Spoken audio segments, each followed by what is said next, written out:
제가 그 열등감을 제 삶의 성장의 원동력으로 사용할 수 있었던 생각이 그것이었던 것 같습니다.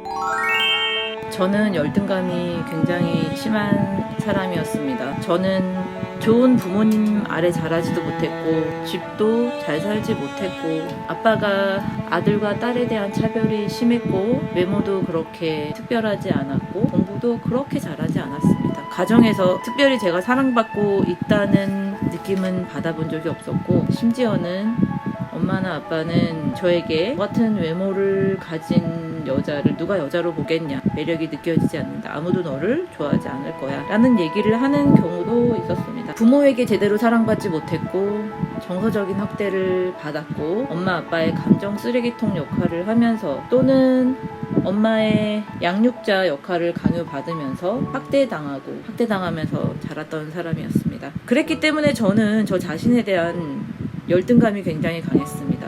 내 존재를 내 스스로 인정받고 싶어서 타인보다 내가 훨씬 우월한 존재라는 우월감을 느끼고 싶어서 타인에 대한 무시나 타인을 깔아뭉개는 마음들이 마음속에 굉장히 오랫동안 자리 잡고 있었습니다. 그런 제가 결혼을 하고 아이를 낳아 키우면서 본격적으로 제가 저의 삶을 바라보고 받아들일 수 있게 되었는데 저는 제대로 하는 것도 하나도 없고 뭘 해야 되는지도 모르는 그저 아이를 낳아서 키우는 아줌마일 뿐이었는데 아이를 낳아서 키우는데 다른 사람들이 너무 부럽고 나는 아무것도 가진 게 없고 이룬 것도 없고 내가 한 선택들은 다 잘못된 선택들인 것 같고 지금 내가 처해 있는 내 상황이 너무 비참하고 나는 왜 이런 부모를 가졌을까? 나는 왜 이렇게밖에 학력을 쌓지 못했을까? 나는 왜 더 돈 많고 더 나를 사랑해주는 남자를 선택하지 못했을까? 왜 나는 이렇게 예쁘지 않은 외모를 가졌을까? 그런 열등감들이 정말 많았습니다. 그 모든 것의 원인이 내가 아닌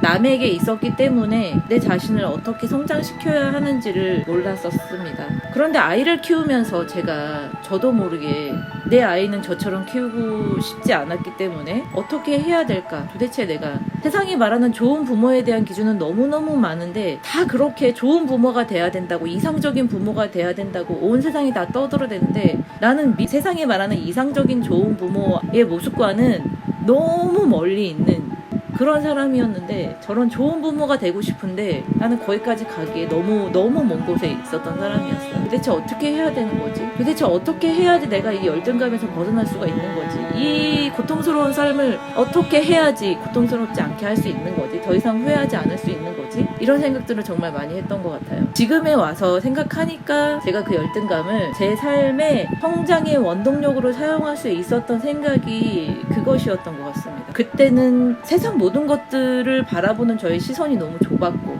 제가 너무 미숙했기 때문에 정말 많은 거를 몰랐었습니다. 그때 저는 좋은 부모가 되고 좋은 사람이 되고 그렇게 되는 거는 너무 어렵더라고요. 나는 너무 밑바닥에 껌처럼 붙어있는데 지상 10m 높이에 있는 수준의 사람이 되려고 하니까 도대체가 될 수가 없는 거예요. 저는 그럴 수 있는 바탕이 없는 사람이었기 때문에 저는 그때 생각했어요. 그러면 모르겠다. 난 좋은 엄마는 될 수 없어. 이상적인 부모는 될 수 없어. 그러면 나한테 열등감을 주는 이것만 없애도록 노력하자. 이것만 안 하도록 노력하자. 그렇게 생각을 했습니다. 그래서 제가 가지고 있었던 그 열등감을 극복하려고 한 게 아니라 그 열등감을 원료로 사용해서 제가 막 로켓처럼 발사가 되는 게 아니라 이 열등감을 가지고 있는 이 감정에 대해서만 처리를 하자고 생각을 했습니다.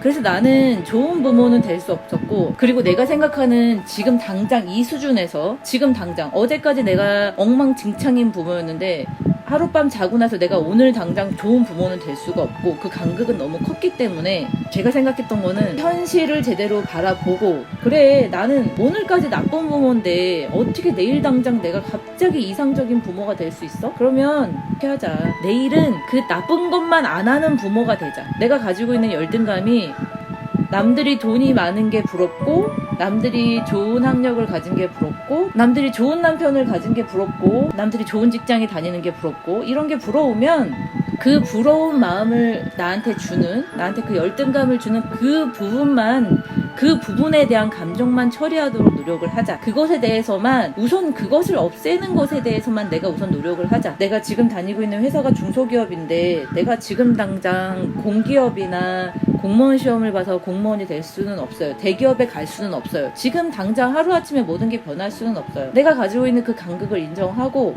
그러면 내가 지금 중소기업을 다녀서 내가 너무너무 열등감이 느껴지는데, 그러면 내가 여기서 벗어나고 싶어? 라고 물어봐요. 벗어나고 싶어? 라고 대답해요. 그렇다면 내가 이것을 벗어나기 위해서 무엇을 해야 될지 생각했어요. 그래서 그때 했던 것들이 다른 시험을 준비한다거나 공기업의 시험을 보는 준비를 해본다거나 이런 과정들을 준비하면서 내가 원하고 열등감을 가지는 것들의 실체를 확인하고, 실제로 제가 그것을 저의 행동으로 옮겨보면서 이게 현실적으로 실행 가능한 것인지 그런 것들에 대해서도 제가 확인을 하고, 그리고 노력을 해서 되는 일도 있고 노력을 해도 안 되는 일이 분명히 있거든요. 그렇기 때문에 그런 과정들을 겪어보면 내가 어느 부분은 이 부분은 이렇게 해서 되는 거구나, 이런 부분은 이렇게 해서 안 되는 거구나를 스스로가 인정을 하게 되고, 그 과정에서 내가 생각보다 얻는 게 굉장히 많습니다. 그래서 저는 사실 제가 직장에 다니면서 늦은 나이에 공무원 시험 준비도 해보고 공기업 시험 준비도 해보고 여러 가지 과정을 다 거쳐봤어요. 제가 할 수 있는 한에서 저는 최선을 다했고, 그래서 저에게 주어진 게 이렇게 될 수밖에 없는 것이구나 라는 것을 받아들이는 과정까지 가게 되었습니다. 해보지 않은 사람은 내내 계속 마음속에 미련이 남을 것이고, 저처럼 해본 사람들은 그러면 지금 현재 내 상태에서 나는 그러면 앞으로 어떤 걸 해야 될까를 생각할 수 있는 그런 기회가 주어지거든요. 우리가 미래로 눈길을 돌릴 수 있기 위해서는 과거에 우리가 해보지 않은 것들, 과거에 우리가 미련이 남아있는 것들, 후회하는 것들에 대한 문을 닫아서 마무리를 지어야지 우리가 현재에서 미래로 갈 수 있는 출발점에 설 수 있어요. 저는 그렇게 저의 열등감을 사용했고, 그 열등감을 느끼는 감정들을 그렇게 처리했습니다. 열등감이라는 게 현재 내 상태만을 보고도 열등감을 느끼기도 하지만, 그 현재의 상태에서 내가 아무것도 하고 있지 않다는 걸 내 스스로 알기 때문에 더 많은 열등감을 느끼거든요. 물론 부모님의 좋은 경제적 상황이 아니셔서 나를 도와주지 않고 이런 열등감이 있을 수 있죠. 그 원인은 내가 아닐 수 있죠. 그렇지만 그것에 대해서도 받아들일 수 있게 돼요. 우리 부모님은 이럴 수 없는 부모님이구나, 내가 부모님한테 요구할 수 있는 것이 아니구나, 다른 사람이 아무리 다 그런 상황일지라도 그게 내 얘기가 될 수는 없는 것이구나 라고 받아들일 수 있게 되거든요. 언제까지 우리가 열등감에 매여서, 과거에 매여서 에너지를 소비해 가면서 내가 성장하고 내가 미래로 나갈 수 있는 힘을 주지 않는 열등감에 붙잡혀 있을 수는 없는 거잖아요. 과거에 내가 나에게 주는 메시지가 부정적이고, 과거에 그런 힘들었던 것들이 내 발목을 잡고 있고, 그런 열등감에 내가 붙잡혀 있다면은, 그러면 지금 그대로 살고 싶다면 지금 그대로 그렇게 살면 됩니다. 그런데 우리는 그게 아니거든요. 우리는 다른 미래를 만들고 싶고, 어떻게 해야 되는지는 모르겠지만 지금과는 다른 삶을 살고 싶거든요. 좀 더 성장하고 좀 더 발전되고 싶거든요. 그래서 우리가 이렇게 괴롭고 고통스러운 거거든요. 근데 어떻게 해야 되는지 몰라서 우리가 너무 힘든 거잖아요. 우리가 원하는 이상적인 모습은 너무 멀리 있고, 나는 너무너무 비참하고 비루한 땅바닥 껌딱지 마냥 붙어있는데 내가 저렇게 높은 단계의 사람이 될 수 있을까? 그래서 내 열등감이 더 커지는 거고, 내가 더 과거에 내가 그랬었다면, 이런 후회의 일들로 내가 발목 잡혀 있으면서 더 고통스러운 거잖아요. 그러면 우리는 이제 그만 과거의 일들로부터 자유로워질 시간이 된 거예요. 그럼 이제 내 현재의 상태를 있는 그대로 바라보고, 내가 지금 과거로부터 현재까지 오면서 열심히 안 살아서 내 모습이 이런 거야 라고 나를 비난하지 말고, 과거가 어쨌든 지금 현재의 내 모습이 어쨌든 이렇게 살아올 수밖에 없었던 거는 어쩔 수 없는 거예요. 이미 벌어진 일은 되돌릴 수 없어요. 그 부분에 대해서 비난하거나 자책하거나 고통스러울 필요는 더 이상 없습니다. 그 부분은 그냥 인정하시면 돼요. 사과가 동그랗구나, TV가 네모나구나, 거울이 빛을 반사하는구나, 이렇게 사실들과 똑같이 생각하시고 그냥 인정하시면 돼요. 그렇게 되면 과거의 문제들을 이제 매듭을 지으시고, 그러면 내가 이 열등감을 처리하기 위해서 나는 어떻게 해야 될까? 정말 높은 이상을 위해서 열심히 노력하고 달려갈 수도 있겠죠. 근데 그렇게 하면 너무 지치거든요. 현재 내가 어느 정도 상태인지 모르면서, 내가 처한 상황이 지금 어느 정도의 상황인지도 모르면서 남들이 하는 것만, 남들이 하는 공부법이 뭐가 좋다 그러니까 하니까 그것만 연락에 따라하는 거예요. 지금 내 성적이 중학교 1학년짜리 수학을 공부해야 되는데 사람들이 다 고등학교 수학을 공부해야 돼 이러면서 고등학교 수학을 공부하니까 나도 같이 고등학교 수학을 공부하고 있는 꼴이에요. 그러면 어떻게 되겠어요? 노력은 노력대로 하는데 절대 중학교 1학년 수학이 받침이 되지 않기 때문에 고등학교 1학년 수학의 실력으로 되지 않아요. 그러면 나는 노력하고 애쓰는데 내 실력은 왜 늘지 않지? 나는 왜 변화되지 않지? 나는 왜 이렇게 성장하지 않지? 이런 자괴감에 빠지고 마는 거예요. 그러니까 가장 중요한 건 현재 내 상태를 제대로 바라보고 그러면 내가 이 열등감을 면하기 위해서 할 수 있는 게 뭐가 있을지를 매우 현실적으로 생각해보는 게 필요합니다. 그게 나를 비난하는 일도 아니고 내 과거를 뭐 자책하는 일도 아니고 나를 비하하고 나 자신을 혐오하라는 얘기가 아닙니다. 그렇게 하기 때문에 우리가 계속해서 과거에 발목 잡혀 있는 것이고 현재를 살지 못하는 것이거든요. 여러분이 가지고 있는 열등감이 있다면 과거에 대한 후회와 질책과 자책이 내 마음을 붙잡고 있다면 그 부분은요 그 부분으로서 그만 문을 닫아주세요. 이제 거기서부터 나와서 그렇다면 내가 이렇게 형편없는 인간인 나는 그 형편없는 인간에서 조금만 덜 형편없어지기 위해서 나는 무엇을 해야 될까? 이거를 생각해보세요. 답은 내가 가지고 있어요. 나는 다른 건 다 모르겠고 그냥 나는 술만 안 먹을래. 나 일주일에 매일매일 술 먹는 사람이었는데 나 일주일에 그냥 하루만 술 먹을래. 이것만 안 해도 이렇게 자기가 하고 있는 행동들에서 내가 하고 있는 현재 나쁜 행동을 이것만 안 하겠다. 이것만 해도 삶이 훨씬 더 성장할 수 있고 삶이 더욱 더 미래를 향해서 갈 수 있습니다. 현재의 나에게 충실하고 미래를 향해서 살아갈 수 있는 내가 됩니다. 세상 사람들이 말하는 그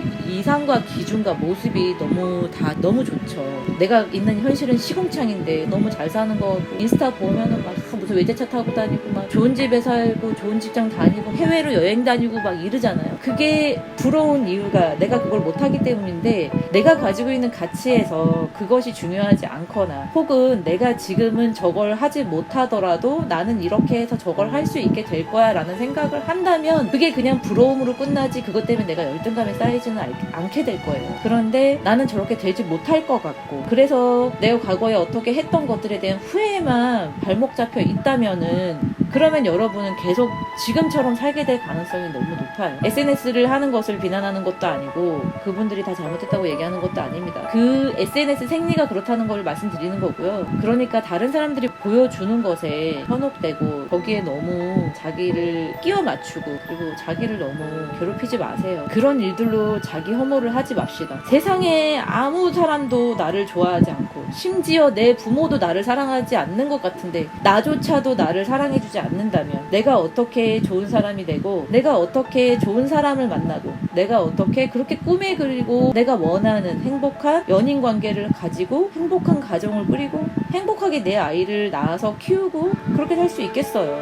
부모가 나를 사랑해주지 않아서 나는 어떻게 사랑해야 되는지 모르겠어. 부모가 나를 사랑해주지 않아서 나는 자꾸만 나를 사랑해줄 수 있는 사람을 찾아 나도 모르게 그런 관계에 자꾸만 빠져들고 좋은 사람 만날 수 없어 라는 생각이 드시는 분들이 굉장히 많으실 텐데 그럼에도 불구하고 나를 사랑할 수 있는 사람 가장 원초적으로 근본적으로 나를 사랑할 수 있는 사람은 나밖에 없어요. 우리가 그걸 깨달아야 됩니다. 저도 마찬가지로 저의 부모조차 저를 제대로 사랑하지 않았고 너는 태어나지 않았어야 할 존재라는 메시지를 40년 이상 제가 이 나이 먹도록까지 계속 듣고 살았습니다. 이제는 더 이상 엄마가 그런 말을 해도 저는 흔들리지 않아요. 제가 저를 인정하고 저 스스로 단단해졌기 때문입니다. 물론 저도 결핍된 상황 속에 자랐기 때문에 마음속에 바람이 불어올 때 갈대처럼 이리 휘날리고 저리 휘날릴 때가 있습니다. 저도 그런 날이 많습니다. 그렇지만 전에는 제가 그렇게 갈대처럼 휘청거리는 날들이 1년 중에 300일이었다면 지금은 1년 중에 한 150일에서 100일 정도로 줄어든 것 같아요.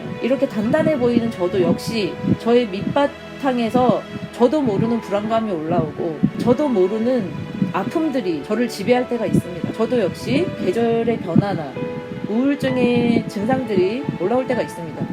그런데 저에게 우울증은 이제 친구 같은 존재고 또 다시 나빠질 수도 있고 또 나빠지면 다시 또 그 병을 같이 친구 삼아 지내면서 같이 잘 조절하려고 노력할 수 있을 만큼의 단계까지 온 것 같아요. 여러분들이 매일매일 갈대처럼 이리 휘청이고 저리 휘청인다고 자기를 너무 비하하거나 자기를 너무 혐오하거나 나는 왜 이렇게 휘청일까 나는 왜 이렇게 일희일비할까 하면서 고통스러워하지 않으셔도 돼요. 인간이라는 존재는 원래 그렇게 이렇게 일희일비하고 갈대처럼 이리 휘청 저리 휘청하는 존재입니다. 그러나 우리가 나무와 같이 흔들리지 않는 몸통을 가지고 있지는 못하지만 갈대는 폭풍우가 몰아쳐도 절대 뿌리가 뽑히지 않습니다. 저는 저의 장점이 그거라고 생각했습니다. 저는 갈대와 같은 생명력이 있어서 폭풍우가 몰아치고 아무리 심한 비가 와도 요즘 같은 장마가 왔어도 저는 나무처럼 부러지거나 뿌리 뽑히지 않고 생존해 있었습니다. 우리에게는 그런 힘이 있습니다. 저는 그렇게 믿습니다. 그래서 저처럼 아픔을 겪고 저처럼 힘든 과정을 겪으신 분들, 그리고 1년에 300일 이상을 갈대처럼 휘청이는 여러분들일지라도